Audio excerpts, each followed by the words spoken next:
Hello friends, welcome to babies cooking. வாங்க நம்ம இன்றைக்கி என்ன செய்ய போகிறோன்னா ஒரு சூப்பராக சுவையான குருமா தாங்க வைக்க போகிறேன். அது முட்டை உடச்சி ஊற்றி குருமா வைக்க போகிறேன். முட்டை பிடிக்காதவங்க அந்த பகோடா கூட போட்டு நம்ம குருமா மாதிரி வச்சா இட்லி, தோசை, சாதத்துக்கு நல்லா அருமையாக இருக்கும். வாங்க அது எப்படி செய்கிறதுன்ட்டு வீடியோவில் பார்க்கலாம். பாருங்கள், ஸ்டவ்வில் ஒரு கடாய் வச்சுருக்கேன். நம்ம அதை பற்ற வச்சுக்கலாம். இந்த கடாயில் நம்ம ஒரு 2 ஸ்பூன் அளவுக்கு எண்ணெய் போட்டுக்கலாம்.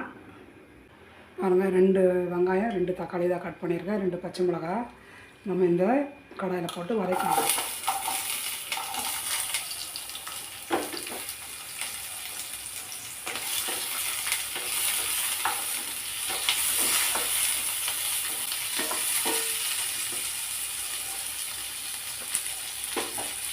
பச்சை மிளகாய் இதில் சேர்த்துட்டு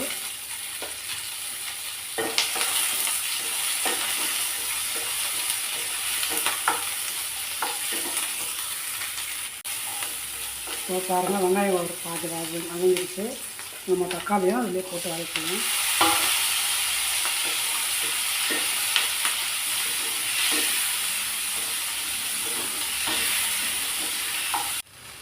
பாருங்கள், இது நல்லா வதங்கிடுச்சு. நம்ம இதை எடுத்து ஆற விட்டுடுவோம். ஆற விட்டு நம்ம அரைச்சிடலாம்.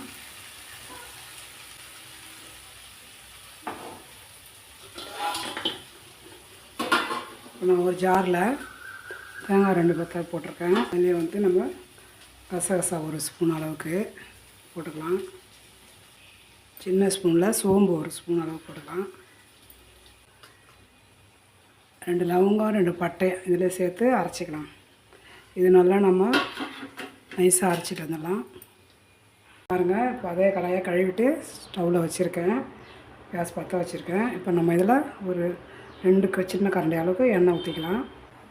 பாருங்கள், இதில் 2 லவங்கம், 2 ஏலக்காய், இலை 1, கல்பாசி 1, நட்சத்திரம் 1 வச்சுருக்கேன். நம்ம அதை இதில் போட்டுடலாம்.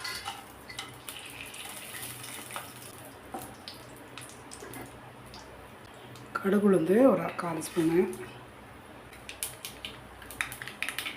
1 ஸ்பூன் அளவுக்கு இஞ்சி பூண்டு பேஸ்ட்டு போட்டுக்கலாம். கருவேப்பிலை ஒரு கொத்து போட்டுக்கலாம். பாருங்கள், இஞ்சி பூண்டெல்லாம் நல்லா செவந்துட்டு பட்டலவங்கெல்லாம் போட்டு இப்போ நம்ம இதெல்லாம் அரைச்சி வச்சது தக்காளி, வெங்காயம், பச்சை மிளகாய் வதக்கி அரைச்சதுலேயே அதை வந்து இந்த குருமா இந்த கடாயில் ஊற்றிடலாம். யார் கழுவிட்டு அதில் ஊற்றலாம். அதுக்கு அந்த மாதிரி குருமா வச்சு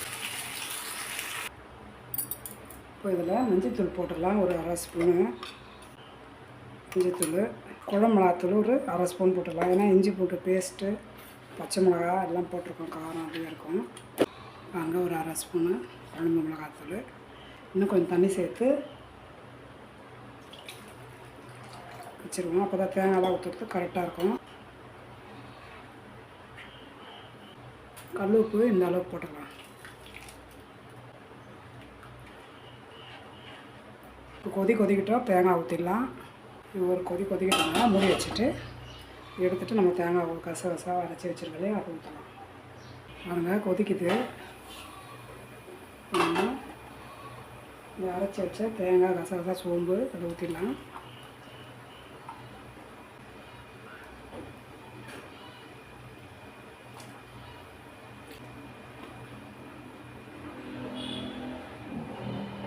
அப்படியே கலந்துட்டு ஒரு 2 நிமிஷம் மூடி வச்சிடலாம்.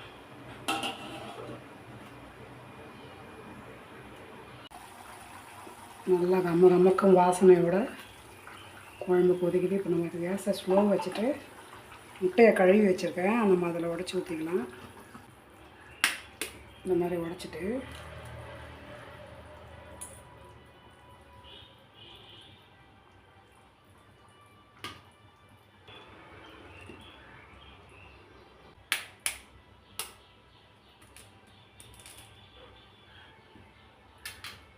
மூணு முட்டை ஊற்றிருக்கேன். இது இப்போ லேசான தீ வச்சு வேக வச்சிடலாம்.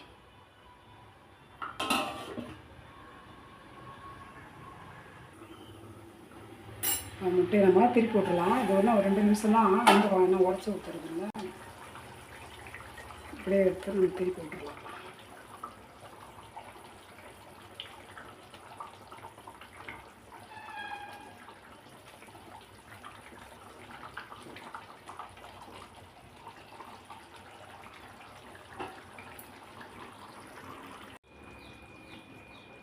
முட்டையெல்லாம் வெந்து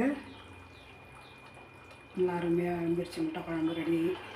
நம்ம இதில் லேசாக கொத்தமல்லி தூவிட்டு இறக்கிடலாம்.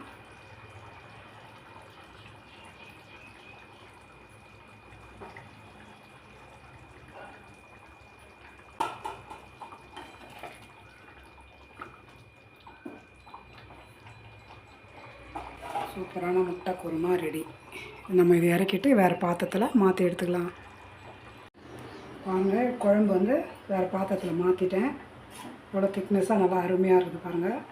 நல்லா வாசனையாக அருமையாக இருக்குது இந்த குழம்பு. நீங்களும் உங்கள் வீட்டில் நம்ம வந்து சாதத்தோடு இப்போ சேர்த்து சாப்பிட்டு பார்க்கலாம். நீங்களும் உங்கள் வீட்டில் இந்த மாதிரி செஞ்சு பாருங்கள்.